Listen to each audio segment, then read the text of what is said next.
আসসালামু আলাইকুম প্রিয় চাকরিপ্রত্যাশী ভাই-বোনেরা। এভিয়েশন সিকিউরিটি এভিয়েশন খাতের একটা গুরুত্বপূর্ণ পদ। আর এই এভিয়েশন সিকিউরিটি পদে একটা বিশাল নিয়োগ বিজ্ঞপ্তি প্রকাশ করেছে এয়ারএস্টা এয়ারওয়েজ লিমিটেড। ফার্স্টেই এয়ারএস্টার সঙ্গে একটু পরিচয় করে দিই। এয়ারএস্টা এয়ারওয়েজ লিমিটেড হচ্ছে বাংলাদেশের আকাশপথে ডোমেস্টিক ফ্লাইট পরিচালনাকারী একটি প্রতিষ্ঠান। সো আপনি যদি এয়ারলাইন্সে বা এয়ারপোর্টে চাকরি করতে ইচ্ছুক হয়ে থাকেন তাহলে আজকের এই ভিডিওটি আপনার জন্য। আপনি কিন্তু এইচএসসি পাশেই, এখানে একদম স্পষ্টভাবে উল্লেখিত রয়েছে এডুকেশনাল কোয়ালিফিকেশন হায়ার সেকেন্ডারি, অর্থাৎ আপনি এইচএসসি কমপ্লিট করলেই এয়ারএস্টার এভিয়েশন সিকিউরিটি এই পদে আবেদন করতে পারবেন। তো এভিয়েশন সিকিউরিটি এই পদের কাজ কি, এভিয়েশন সিকিউরিটি এই পদের বেতন কত, কী সুযোগ সুবিধা রয়েছে এবং কী অসুবিধা রয়েছে, ইন ডিটেলস ধারণা দেব আজকের এই ভিডিওতে। আপনি যদি এয়ারপোর্টের বিভিন্ন সেক্টরে চাকরি করতে ইচ্ছুক হয়ে থাকেন তাহলে আমাদের এই চ্যানেলটি ফলো করতে পারেন। আমাদের এই চ্যানেলে শুধুমাত্র এয়ারপোর্টের যাবতীয় unique job circular, application process এবং পরীক্ষার প্রস্তুতিমূলক যাবতীয় ইনফরমেটিভ ভিডিওগুলো শেয়ার করা হয়। সো পরবর্তী ভিডিও মিস না করতে চাইলে এখনই আমাদের এই চ্যানেলটি সাবস্ক্রাইব করে পাশে থাকা বেল আইকনটি বাজিয়ে রাখুন। ফার্স্টে জানিয়ে রাখি, এয়ারএস্টার এভিয়েশন সিকিউরিটি এই পদে আপনারা আবেদন করতে পারবেন 14ই মার্চ 2026 এই তারিখ পর্যন্ত। অর্থাৎ 14ই মার্চ 2026 এই তারিখের পূর্বেই আপনাকে আপনার আবেদন সাবমিট করতে হবে। অনেক প্রার্থী অ্যাপ্লিকেশন ডেডলাইন পার হওয়ার পর ভিডিওতে কমেন্ট করে যে ভাইয়া সার্কুলারটি খুঁজে পাওয়া যাচ্ছে না, আপনারা ফেক সার্কুলার নিয়ে ভিডিও বানান। আপনাদেরকে আবারও বলে দেই, শুধুমাত্র আমাদের এই চ্যানেলে এভিয়েশন সংক্রান্ত যাবতীয় ইউনিক তথ্য শেয়ার করা হয়। তো যাই হোক, আপনি যদি এয়ারএস্টার এভিয়েশন সিকিউরিটি এই পদে আবেদন করতে ইচ্ছুক হয়ে থাকেন তাহলে আপনার যে একাডেমিক কোয়ালিফিকেশনের প্রয়োজন পড়বে তা হচ্ছে এইচএসসি। আপনাকে অবশ্যই কমপক্ষে এইচএসসি পাস হতে হবে। আপনি যদি মিনিমাম এইচএসসি কমপ্লিট করেন তাহলে আপনি বাংলাদেশের যে কোনো জেলা থেকে আবেদন করতে পারবেন।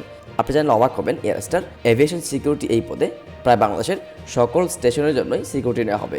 এখানে একদম স্পষ্টভাবে উল্লেখিত রয়েছে জরুরি ভিত্তিতে এয়ারএস্টা এয়ারলাইন্সের সকল স্টেশনে ঢাকা, কক্সবাজার, চট্টগ্রাম, সৈয়দপুর, সিলেটের জন্য এভিয়েশন সিকিউরিটি ডিপার্টমেন্টে সিকিউরিটি অ্যাসিস্ট্যান্ট পদে কিছু সংখ্যক লোক নিয়োগ দেওয়া হবে। কাজের যোগ্যতা, ফ্রেশারদের আবেদন করতে উৎসাহিত করা হচ্ছে। অর্থাৎ আপনার যদি কোনো এক্সপিরিয়েন্স না থাকে, আপনি যদি একদম ফ্রেশার হয়ে থাকেন, আপনি শুধুমাত্র এইচএসসি কমপ্লিট করছেন, আপনার কোনো অভিজ্ঞতা নেই, দেন তাহলেও আপনি এয়ারএস্টার এভিয়েশন সিকিউরিটি এই পদে আবেদন করতে পারবেন।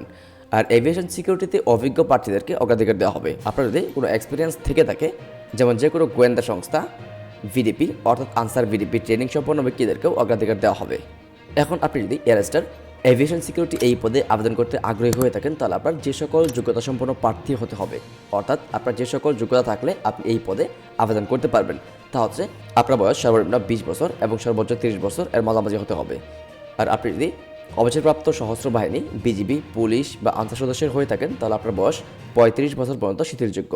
আর সবথেকে গুরুত্বপূর্ণ বিষয় হচ্ছে পুরুষ এবং মহিলা উভয় প্রার্থী আবেদন করতে পারবেন।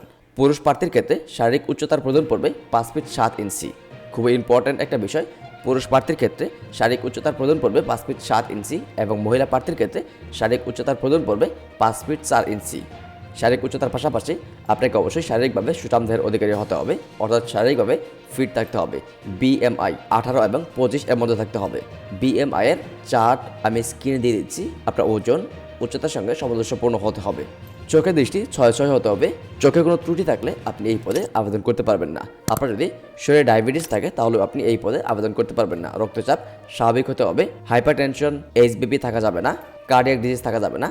কোনো ধরনের জটিল রোগ থাকা যাবে না। আর আপনি যদি অবসরপ্রাপ্ত কোনো সশস্ত্র বাহিনী থেকে আবেদন করে থাকেন, যেমন বিজিবি, পুলিশ বা আনসার সদস্যদের ক্ষেত্রে, তাহলে আপনাকে অবশ্যই এনওসি সাবমিট করতে হবে।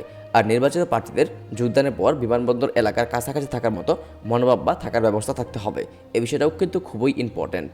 তো আপনি যদি এইসব রিকোয়ারমেন্ট ফুলফিল করতে পারেন দেন তাহলে আপনি এয়ারএস্টার এভিয়েশন সিকিউরিটি এই পদে আবেদনের জন্য একজন যোগ্য প্রার্থী। তো এই পদে আপনাদের চাকরি হলে আপনারা যে সকল সুযোগ সুবিধাগুলো পাবেন তা হচ্ছে বেতন কোম্পানির নিয়ম অনুযায়ী। আর এই পদে অর্থাৎ এয়ারএস্টার এভিয়েশন সিকিউরিটি এই পদের বেতন হয়ে থাকে 18 থেকে 20,000 টাকা স্টার্টিং স্যালারি। পরবর্তীতে বাৎসরিক ইনক্রিমেন্ট রয়েছে এবং উচ্চ ভাতা রয়েছে, ইন্স্যুরেন্স ও কোম্পানির আদার্স সকল ধরনের সুযোগ সুবিধা রয়েছে। আর আপনার যদি এয়ারএস্টার এভিয়েশন সিকিউরিটি এই পদে চাকরি হয় দেন আপনি যদি ঢাকা, কক্সবাজার, চট্টগ্রাম, সৈয়দপুর বা সিলেট এইসব স্টেশনের মধ্যে আপনার যদি নিজ জেলায় কোনো স্টেশন থেকে থাকে তাহলে আপনি চাইলে আপনার নিজ জেলায় পোস্টিংয়ের জন্য আবেদন করতে পারবেন। ম্যাক্সিমাম টাইম নিজ জেলায় ভ্যাকেন্সি থাকলে সেখানে মূলত পোস্টিং নেওয়া যায়, অন্যথায় এনিহোয়ার ইন বাংলাদেশ অর্থাৎ বাংলাদেশের যে কোনো প্রান্তেই আপনার পোস্টিং হতে পারে, সেটা আপনাকে মেনে নিতে হবে। এখন এই পদে আবেদনের পূর্বে আপনাকে জানতে হবে এভিয়েশন সিকিউরিটি এই পদের কাজ কী। এখানে কিন্তু একদম স্পষ্টভাবে জব রেসপন্সিবিলিটি উল্লেখিত রয়েছে, অর্থাৎ আপনার কাজ বা দায়িত্বসমূহ কী থাকবে এখানে একদম স্পষ্টভাবে উল্লেখিত রয়েছে। আপনি চাইলে এই সম্পূর্ণ সার্কুলারটি ওপেন করে আপনার যে কোনো বিষয় জানা থাকলে জেনে নিতে পারেন। আমি এই সম্পূর্ণ সার্কুলার লিঙ্ক আমার এই ভিডিওর ডেসক্রিপশন বক্সে দিয়ে রাখবো। তো সর্বশেষ আমরা জানবো এয়ারস্টার এভিয়েশন সিকিউরিটি এই পদে আবেদনের জন্য আপনাদের কী কী ডকুমেন্টসের প্রয়োজন পড়বে, কীভাবে আবেদন করবেন। এই পদে আবেদনের জন্য প্রথমত আপনার এক কপি আপডেট সিভির প্রয়োজন পড়বে। আর বর্তমানে সিভি তৈরি করা একদম ইজি। আমার এই চ্যানেলে অসংখ্য সিভি ফরম্যাট দেওয়া আছে, যেখানে জাস্ট আপনি আপনার নাম ঠিকানাগুলো চেঞ্জ করেই একটা প্রফেশনাল সিভি তৈরি করে নিতে পারবেন। সেই সব ভিডিওর লিঙ্ক আমার এই ভিডিওর ডেসক্রিপশন বক্সে দিয়ে দিব। আপনি জাস্ট সেখান থেকে আপনার নাম ঠিকানাগুলো চেঞ্জ করেই এটি প্রফেশনাল সিভি মেক করতে পারবেন। অথবা আপনি যদি আরও প্রফেশনাল ওয়েতে আপনার পছন্দের কোনো সিভি তৈরির ভিডিও চান, তাহলে আমাদের এই ভিডিওর কমেন্ট বক্সে কমেন্ট করবেন। আমি একদম সহজে সিভি মেক করার ভিডিও শেয়ার করার চেষ্টা করব। পরবর্তীতে জাতীয় পরিচয়পত্র ছবি, শিক্ষাগত যোগ্যতার ছবি এবং যদি আপনার পূর্ববর্তীত কাজের অভিজ্ঞতার সনদ থাকে, অর্থাৎ এক্সপিরিয়েন্স সার্টিফিকেট যদি থাকে, তাহলে তার ছবি। উপরোক্ত সব কাগজপত্রের স্ক্যান করা ছবি পিডিএফ করে প্রদত্ত BDjobs.com দেওয়া লিঙ্কে প্রবেশ করে জমা দিতে হবে। আর এখানে একটা বিষয় লক্ষ্য করবেন, আবেদনের শেষ তারিখ 6 মার্চ 2024। এটা আসলে তারা ভুল করছে, ভুল বলতে টাইপিংয়ে মিস্টেক হতে পারে। তো যাই হোক, এগুলো দেখার প্রয়োজন নেই, আপনাকে জাস্ট আবেদন করতে হবে BDjobs-এর মাধ্যমে। এখানে বলা হয়েছে উপরোক্ত সব কাগজপত্রে স্ক্যান করা পিডিএফ করে প্রদত্ত BDjobs.com দেওয়া লিঙ্কে প্রবেশ করে জমা দিতে হবে। আসলে এখানে কোনো প্রকার লিঙ্ক নেই এরকমভাবে ডকুমেন্ট সাবমিট করার। এখানে জাস্ট একটা ওয়ে আছে, তা হচ্ছে BDjobs থেকে অ্যাপ্লাই নাও বাটনে ট্যাপ করে আপনাকে আপনার অ্যাপ্লিকেশনটা সাবমিট করতে হবে। তো তার জন্য আপনার একটি প্রপার BDjobs অ্যাকাউন্ট থাকতে হবে। আপনার যদি প্রপার BDjobs অ্যাকাউন্ট না থাকে, তাহলে আমাদের এই ভিডিওটি দেখতে পারেন, অথবা এই ভিডিও দেখেও যদি না বোঝেন, এই ভিডিওটা অনেক পূর্বের বা অনেক আগের একটা ভিডিও, তাহলে আমাদের এই ভিডিওতে কমেন্ট করবেন। ইন ডিটেলস ধারণা দিব যে কীভাবে আপনি আপনার স্মার্টফোন দিয়ে সঠিক নিয়মে একটা BDjobs অ্যাকাউন্ট ক্রিয়েট করবেন, আপনার যাবতীয় তথ্যগুলো সাবমিট করবেন, আপনার একাডেমিক সার্টিফিকেটগুলো সাবমিট করবেন এবং সিভি মেক করে আপনি আপনার অ্যাপ্লিকেশনটা সাবমিট করবেন। তো আসলে পরবর্তী ভিডিও নিয়ে আসি না, আপনারা আমাদের ভিডিওতে কোনো রেসপন্স করেন না, ভিডিওতে একদমই ভিউ কম হয়, লাইক কমেন্ট কম হয়, যার জন্য মূলত পরবর্তী ভিডিওগুলো মেক করার কোনো প্রেশনা তৈরি হয় না। সো আপনাদের কাছে রিকোয়েস্ট করবো, যদি আপনাদের ভিডিওগুলো ভালো লাগে তাহলে অবশ্যই ভিডিওতে লাইক কমেন্ট করবেন।